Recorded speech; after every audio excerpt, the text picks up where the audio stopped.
After Keith Thurman's loss against Manny Pacquiao around a week or two ago, a lot of people have been speculating what Keith Thurman should actually do with his career now. So basically, on the graphic, you can see a few fights that I think might be good for Keith Thurman to actually rebound from this loss from Pacquiao. Now, one of the fights are to potentially have a rematch with Pacquiao.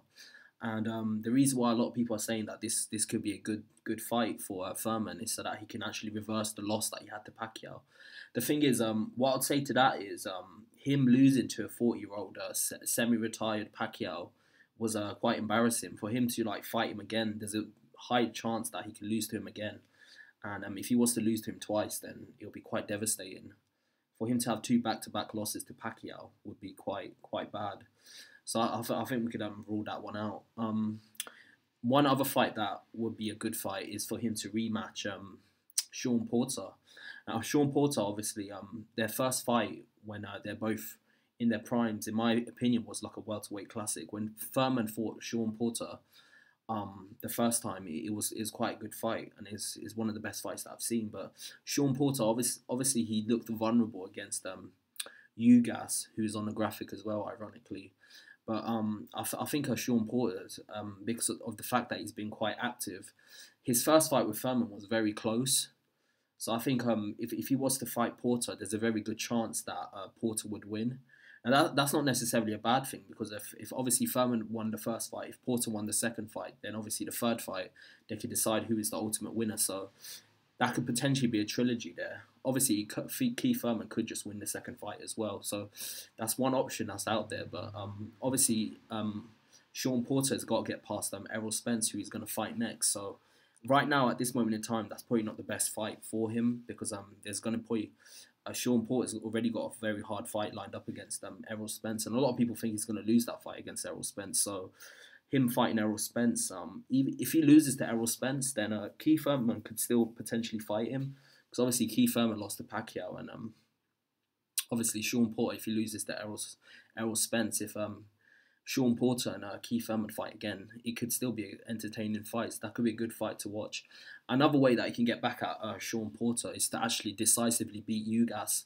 Obviously, Ugas gave Sean Porter a very good fight, and a lot of people thought that Ugas actually beat Sean Porter. So if Keith Thurman was to fight Ugas and actually give him a decent fight, then it might look pretty good on a resume perspective.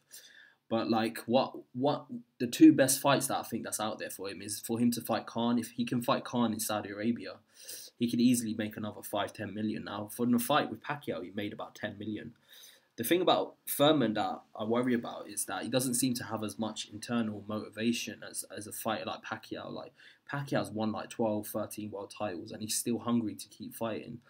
But Keith Thurman, after he beat Danny Garcia and obviously Porter, he seemed very content, and he seems like one of them people that once he's accomplished something, he doesn't have the drive to keep going. So it's one of them things. If he does fight Amir Khan, he can easily knock out Khan. The right hand that he landed on Pacquiao, if he was to land that on Khan's chin, Khan would definitely be all over the place. But it's just that after that fight, if he was to make it 10 million from that fight, then probably wouldn't look good. It probably wouldn't be good for his career overall, because he'll be too... he might lose all of his hunger if he was to fight Khan in Saudi Arabia. One other final fight that's left is Adrian Broner. Now, that fight is a very good fight because it can actually sell. Obviously, Keith Thurman and Adrian Broner have been going back and forth, and obviously both of them have lost to Pacquiao, which is quite embarrassing if you think about it, because Pacquiao's 40 years old, while Keith Thurman and Broner seem to be supposed to be in their prime right now.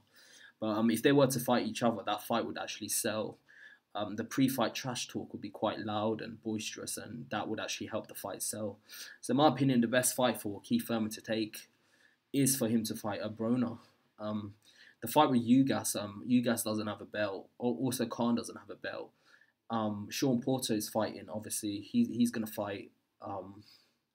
He's going to fight Errol Spence soon, so that's a big fight. A rematch against Pacquiao, we've already seen it once. It was a decent fight, but I don't know what Thurman can do differently to actually win. He might try to run away, and that might be the best way to fight Pacquiao, is to give him distance. But I think the best fight for him stylistically and financially, and a great way for him to bounce back, is to fight Adrian Broner. Both of them have lost to Pacquiao. Both of them have got some beef with each other. Both of them have been going back and forth. So it's just a fight that makes the most sense. But tell me what you think below. That's basically just my thoughts on it. Thanks for your time. Thank you. Subscribe and like this video if you want more content. Bye.